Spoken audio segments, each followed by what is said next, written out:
آپ کی اونٹنی سے آپ کا کجاوا سامان توشہ وغیرہ جتنا بھی تھا سب اپنے گھر لے کر چلے گئے۔ اس پر آپ صلی اللہ علیہ وسلم نے فرمایا کہ آدمی تو اپنے کجاوے کے ساتھ ہوتا ہے نا، اس لیے میں ابو ایوب انصاری کے گھر پر جاؤں گا۔ اور حضرت اسد بن زرارہ نے آپ صلی اللہ علیہ وسلم کی اونٹنی کی نکیل پکڑ لی، چنانچہ یہ اونٹنی انہی کے پاس رہی۔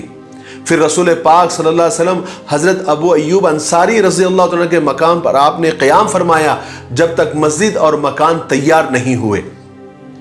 رسول پاک صلی اللہ علیہ وسلم کی قربت حاصل کرنے کے بعد بنو نجار کے تو خوشی کا کوئی ٹھکانہ ہی نہیں تھا۔ بنو نجار رسول پاک صلی اللہ علیہ وسلم کے دادا عبد المطلب کے ننیال والے تھے۔ ادھر نجار کے جو پڑوسی تھے وہ بھی خوشی سے پھولے نہیں سما رہے تھے، کیونکہ انہیں جناب رسول پاک صلی اللہ علیہ وسلم کا مبارک پڑوس جو مل گیا تھا۔ وہ اپنی خوشی کا اظہار اکثر ان الفاظ میں کیا کرتے تھے کہ ہم تو بنو نجار کے پڑوسیوں میں سے ہیں، زہ نصیب کہ ہمیں رسول پاک صلی اللہ علیہ وسلم کا مبارک پڑوس ملا۔ عورتیں اور بچے مکہ سے مدینہ پہنچ گئے۔ کوئی بھی ایمان والا اپنے ساتھ ساز و سامان مال و دولت ساتھ نہیں لا سکا تھا، کیونکہ سب چوری چھپے مکہ سے مدینہ کے لیے روانہ ہوئے تھے۔ لیکن مدینہ کے انصاری صحابہ نے ان لوگوں کے لیے اپنے گھروں کے دروازے کھول دیے، ان کے اوپر اپنی مال و دولت کو خرچ کیا، جس سے مہاجروں کو اپنی ضروریات زندگی حاصل کرنے میں مدد ملی۔ انہوں نے اپنی اپنی حیثیت سے اپنے اپنے مطابق اپنے کام شروع کر دیے۔ کسی نے تجارتیں شروع کر دی، کچھ لوگوں نے زمینوں میں اپنی کھیتی باڑی شروع کر دی، اور اس طرح صحابہ نے اپنے لیے روزی کے راستے پیدا کر دیے، اپنے خاندان والوں کے لیے گھر آباد کیے۔ جو لوگ بہت زیادہ غریب تھے، کوئی کام نہیں کر سکتے تھے، نہ کوئی گھر بنا سکتے تھے، ان کے لیے رسول پاک صلی اللہ علیہ وسلم نے ایمان والوں کے ہی روپیے پیسوں میں سے اور مال میں سے وظیفے مقرر کرائے تاکہ ان کا گزر چل سکے۔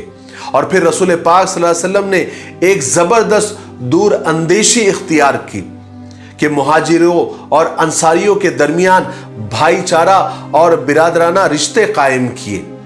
ہر مہاجر انصاری کو اپنا بھائی سمجھنے لگا، اور ہر انصاری ہر مہاجر کو اپنا سگے بھائی سے بھی زیادہ سمجھنے لگا۔ اور اس طرح آپ صلی اللہ علیہ وسلم نے تمام مسلمانوں کو خدا کے راستے میں بھائی بھائی بنا دیا، اور تاکہ ان کے دلوں میں محبت پیدا ہو جائے، وہ سب کے سب ایک ہو جائے۔ اس کا نتیجہ یہ ہوا کہ سب مسلمان دل و جان سے ایک ہو گئے۔ ہر شخص دوسرے کے لیے وہی چیز پسند کرتا تھا جو خود اس کو پسند ہوتی تھی۔ مدینہ میں یہودی بھی بڑی تعداد میں آباد تھے۔ خود مدینے کے چاروں طرف ان کا کافی اثر تھا، اقتدار تھا۔ ایسی صورت میں جب تک مسلمان اور ان کے درمیان اتحاد نہ ہو، اس وقت تک امن و سکون پوری طرح قائم نہیں ہو سکتا تھا۔ اس لیے ایک ایسا معاہدہ، ایک ایسا ایگریمنٹ ضروری تھا جس کے بعد یہودی اور مسلمان کے درمیان اتحاد اور یونٹی پیدا ہو جائے، اور آپس کے لڑائی جھگڑے، عداوت، دشمنی اور پھوٹ باقی نہ رہے۔ چنانچہ رسول پاک صلی اللہ علیہ وسلم نے یہودیوں اور مسلمانوں کے درمیان ایک معاہدہ لکھا، ایک ایگریمنٹ لکھا، جس کے ذریعے ان کو ان کے مذہب، ان کے مال و دولت کو امان دی، یہاں تک کہ جنگ کی حالت میں بھی ان کو برابر کا شریک کیا۔ یعنی جو مال مسلمانوں کو مال غنیمت سے ملے گا وہ ان کو بھی ملے گا۔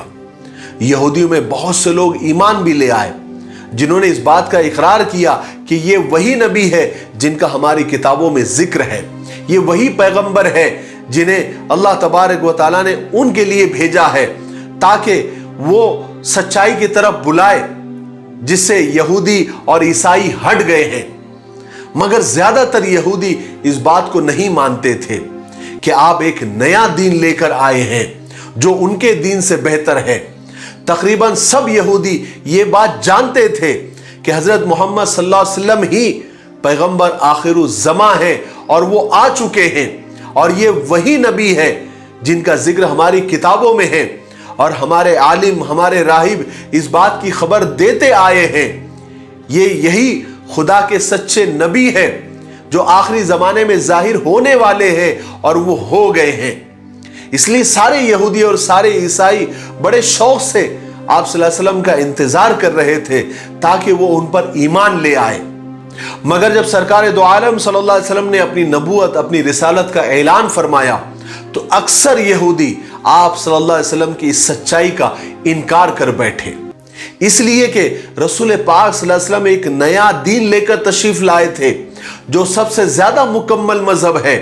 یہ بات یہودیوں کو راس نہیں آئی کہ وہ اپنا مذہب چھوڑ کر نیا مذہب اختیار کرے۔ وہ یہ چاہ رہے تھے کہ آنے والے نبی، آخری نبی، انہی کے دین کو لے کر آگے بڑھے۔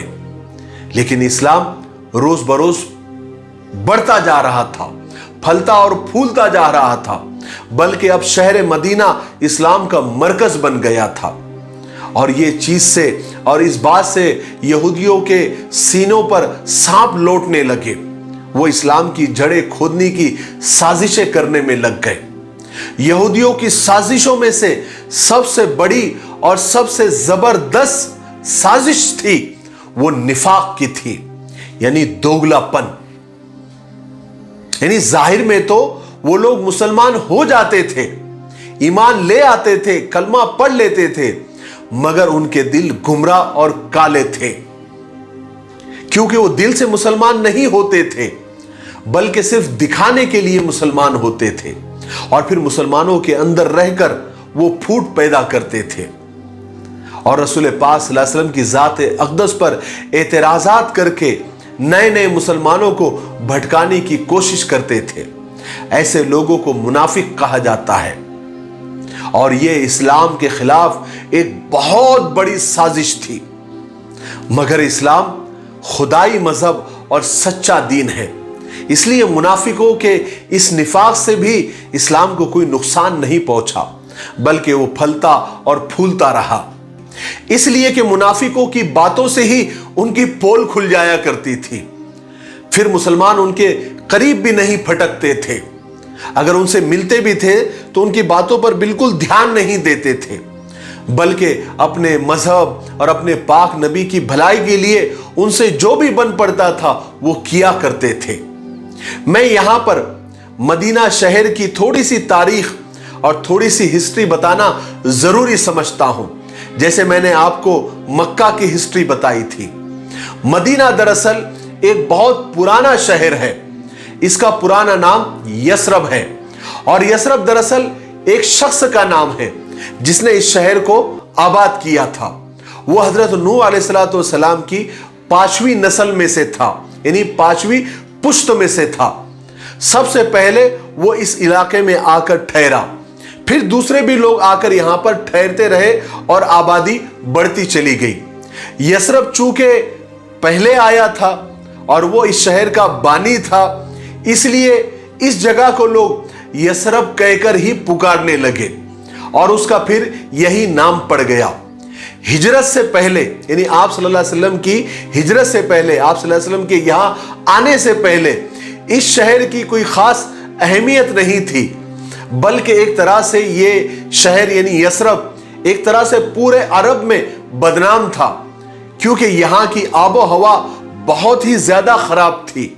لوگ اس شہر کو یعنی یثرب کو بیماریوں کا گھر سمجھتے تھے۔ یہاں پر طرح طرح کی بیماریاں اور وبائیں پھیلتی اور پھولتی رہتی تھی، مگر اب اس سرزمین کی قسمت کا ستارہ چمکنے والا تھا۔ اس زمین کو آسمان سے بھی زیادہ بلندیاں ملنے والی تھی۔ اس کے مقدر میں عزت اور شرف لکھا ہوا تھا، جس کا مقابلہ دنیا کی کوئی زمین نہیں کر سکتی تھی۔ یہ وہی سرزمین ہے جس نے اللہ کے حکم سے اس کے حبیب کو اپنے آغوش میں پناہ دی تھی۔ جس وقت سرکار دو عالم صلی اللہ علیہ وسلم کا اپنا وطن، اپنی سرزمین ان کے لیے تنگ ہو گئی تھی، یہی وہ شہر ہے جہاں کے لوگ اس وقت آپ کی مدد، آپ کی نصرت، آپ کے سپورٹ کے لیے کھڑے ہوئے جب آپ کی قوم نے آپ کو ظلم کا نشانہ بنا رکھا تھا۔ یہی وہ شہر ہے جو دین اسلام کا سب سے پہلا گہوارہ بنا، اس کی گود میں اسلام پھیلا اور پھولا، یہاں سے ہی اسلام کو ترقی ملی۔ سب سے بڑھ کر یہی وہ مقدس سرزمین ہے، یہی وہ پاک مقام ہے جس کی آغوش میں سرور کونین صلی اللہ علیہ وسلم قیامت تک کے لیے آرام فرما رہے ہیں۔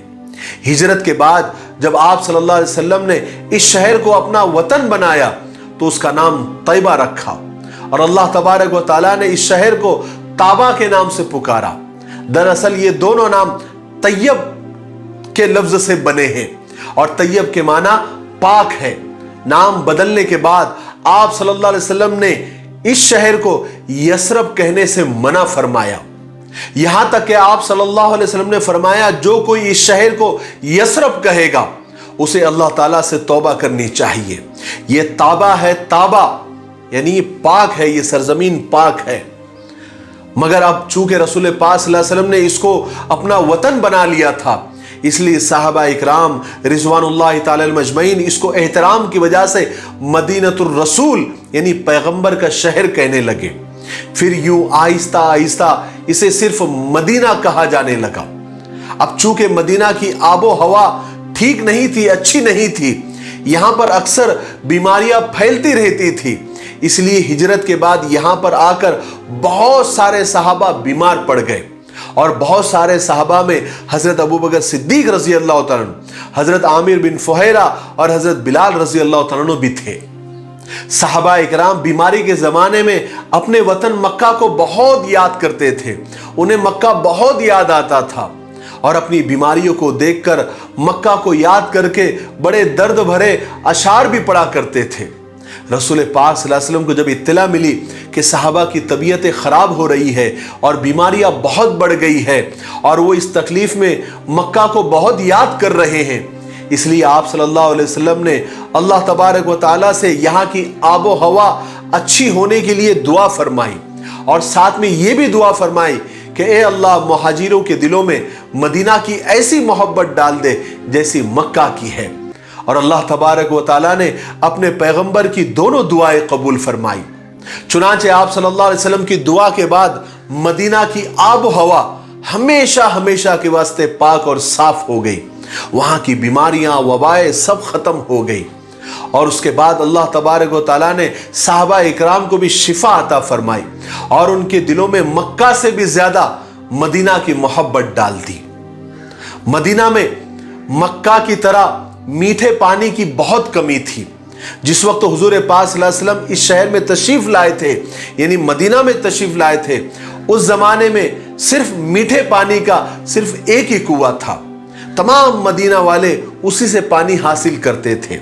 اس کنویں کا نام بیر روما تھا، وہ اتفاق سے ایک یہودی کا تھا، اور پھر ہوا ایک بار ایسا کہ اس کنویں کا پانی سڑ کر بدبودار ہو گیا، اس لیے پانی کی اور زیادہ دقت پیدا ہو گئی، کیونکہ وہی ایک کنواں تھا جس سے مدینہ کے لوگ سیراب ہوتے تھے، پانی پیتے تھے۔ جب رسول پاک صلی اللہ علیہ وسلم کو اس بات کا علم ہوا تو آپ صلی اللہ علیہ وسلم نے اس کنویں کو صاف کرنے کا ارادہ فرمایا۔ چنانچہ ایک روز آپ نے اپنے صحابہ سے پوچھا کہ تم میں سے کون ہے جو اس کنویں کو صاف کرا سکتا ہے؟ آپ کے اس سوال کے بعد سب سے پہلے حضرت عثمان بن عفان رضی اللہ تعالیٰ سامنے آئے اور فرمایا اللہ کے رسول میں صاف کرا سکتا ہوں۔ اس کے بعد حضرت عثمان بن عفان نے فوراً ہی اس کنویں کی صفائی کا انتظام کیا تاکہ رسول پاک صلی اللہ علیہ وسلم کی حکم کی تعمیل میں دیر نہ ہو، اور شہر والوں کو جو پانی کی قلت اور دقت ہو رہی ہے وہ بھی دور ہو جائے۔ مگر جب کنواں صاف اور کلین ہو گیا تو اس کے یہودی مالک نے ایمان والوں کو اس میں سے پانی لینے سے روک دیا، اس لیے کہ بہت سارے یہودی ایمان والوں کے لیے ویسے ہی دشمن بنے ہوئے تھے جیسے مکہ کے قریش تھے۔ جہاں تک ان سے بن پڑتا تھا وہ ایمان والوں کے لیے مشکلات پیدا کرنے میں کوئی کسر نہیں چھوڑتے تھے۔ ان کی یہی حرکتوں کی وجہ سے آپ صلی اللہ علیہ وسلم نے ان کے درمیان تحریری معاہدہ اور ایگریمنٹ کیا تھا۔ بہرحال کنویں کی صفائی کے بعد بجائے کہ اس سے مسلمانوں کو فائدہ پہنچے، وہ بالکل اس کے پانی سے محروم ہو گئے۔ آج کے لیے اتنا کافی ہے، اس لیے اب ہم یہیں پر رکتے ہیں کیونکہ ویڈیو زیادہ لمبا ہو رہا ہے۔ آنے والے 41ویں حصے میں یعنی پارٹ 41 میں ہم سنیں گے کہ پھر ایمان والوں کے پانی پینے کا مسئلہ کیا ہوا، اس کنویں کا کیا ہوا،